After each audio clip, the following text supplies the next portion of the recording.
Hi, good afternoon. My name is Taylor Quinlan. I am very excited to share my signature project with you today. My project focuses on increasing student achievement in math and science at Arab Junior High School in Arab, Alabama. Over the next few minutes, I'll walk you through the problem that I identified, the research that shaped my approach, and the strategies that we as a team implemented. Most importantly, the results and lessons that we learned. When I began thinking about the issues that Arab Junior High School has with student achievement, I sent out a survey for the teachers to address what they believed were issues that affected student achievement. During that survey, I discovered that they all kind of agreed that apathy was an issue. Um, so that led me to start doing research that I'll discuss in a moment about ways to increase engagement. Because if we can get students engaged and interested in what they're learning, then they're more adapt to better listen and participate. So that being said, when I began, we noticed some concerning patterns. Our students were performing well in reading, but in math and science, scores were lagging behind. This wasn't just about test results, it was about missed opportunities for engagement, collaboration, and critical thinking in math and science. These are both essential for the future for our students, especially if they're going to go into some type of STEM field. We also identified gaps in how consistently formative assessments were being used, and we saw a need to improve student accountability and engagement. These challenges kind of formed the core of my problem of practice. So on this slide, you can see that Arab Junior High School is not a huge school. There's less than 600 students through 6th through 8th grade. It's not a very diverse school. The majority is Caucasian. And overall, we really do well. We have consistently scored well, and I'll show the data for that in a moment, but we're always striving to do better, and we're trying to strive to meet each student. So really the focus was to identify the weaknesses and the strengths of our students, and then increase achievement in math and science. So the baseline data confirmed these concerns that we were having. Survey results showed that students were less engaged in math and science, and the performance data indicated much lower proficiency in these subject areas compared to reading. This provided a very clear call to action. We needed structured, collaborative, data-driven solutions. So on these charts, you can see on the top pie chart, that was the results of the survey that I did with the faculty, where apathy is in blue. It's almost half.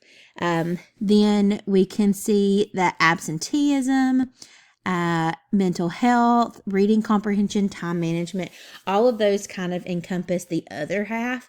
The apathy was a huge problem. So then I started surveying, well, how often does engaging collaborative lessons occur? And then formative assessments are used to drive those further lessons.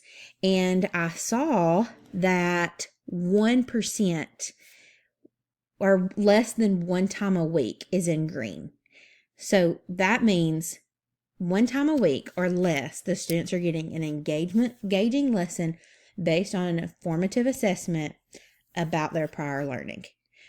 So that led me to start kind of doing some research. And the literature review kind of helped design my approach to moving forward. So some of the ones that I would like to highlight are Reeves 2020. It reminded us that while demographics set the starting point, growth is truly driven by instruction and leadership.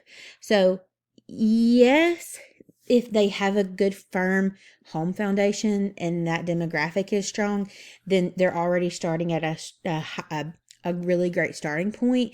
But we have to have good data-driven instruction and leadership based off highly qualified teachers, or the students are not going anywhere past that starting line.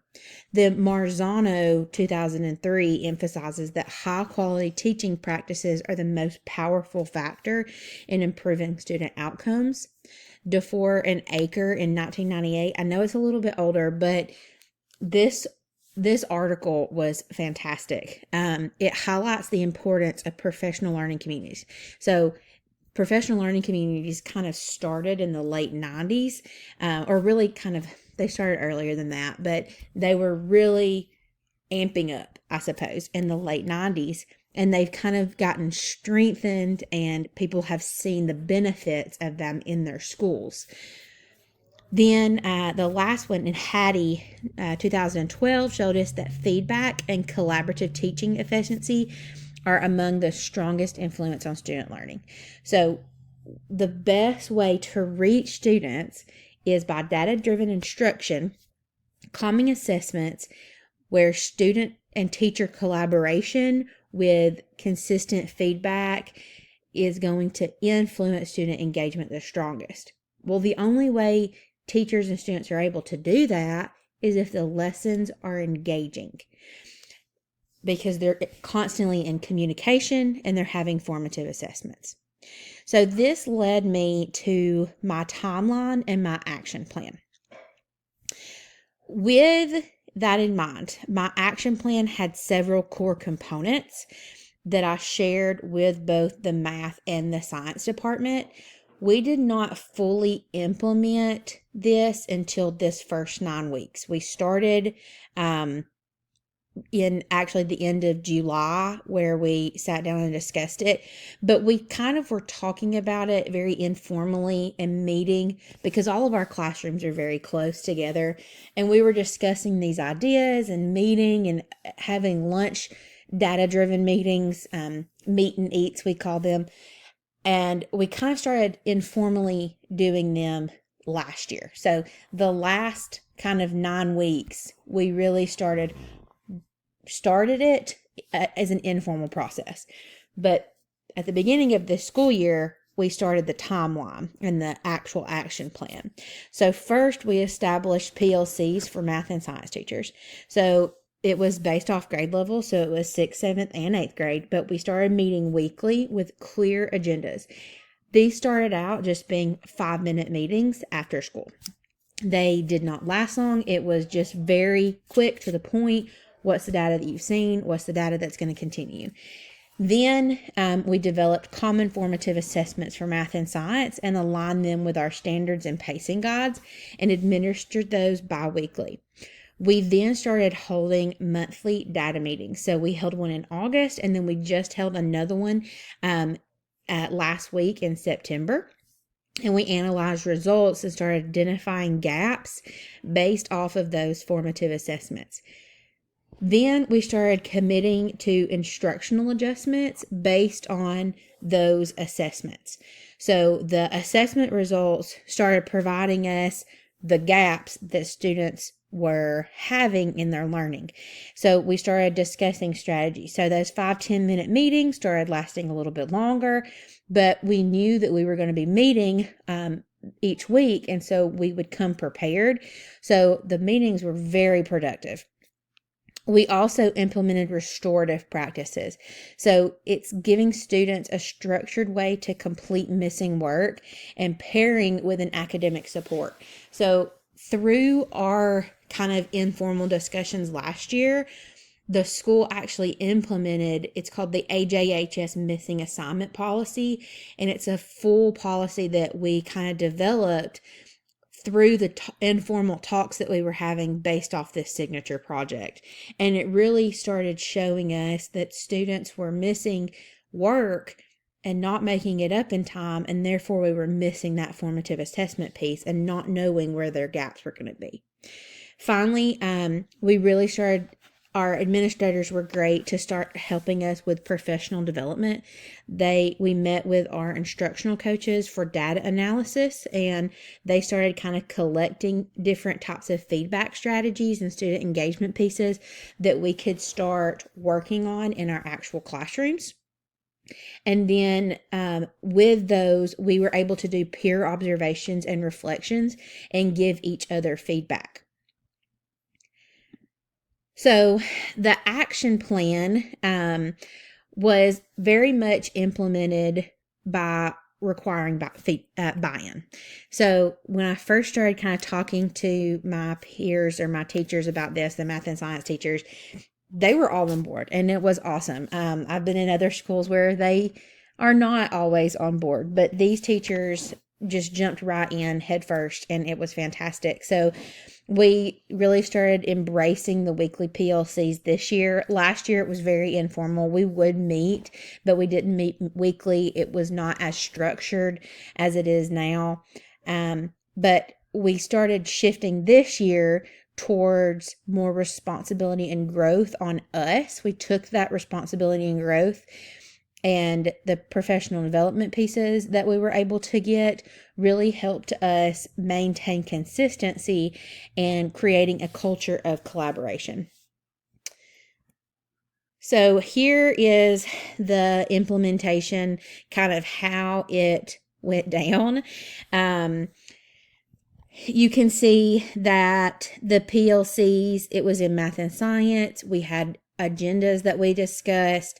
There were common assessments. It was all data driven. We started incorporating those restorative practices about the middle of August. And then professional development started occurring towards the end of August and then all throughout September as we were gathering data. So here is the post-project data and the analysis. So really the most exciting part of this project was seeing this data.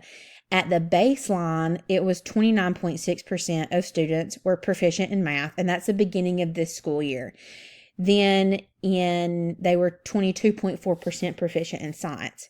Within this first 9 weeks, we have seen that math increased to 35% and science increased to 33.56%. Last year, we saw science proficiency climb to, we were so close to a 70% increase gain.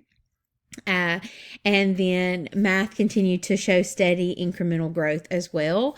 The results confirmed that even though what we were doing last year was very informal, it led our practices to being more formal this upcoming year.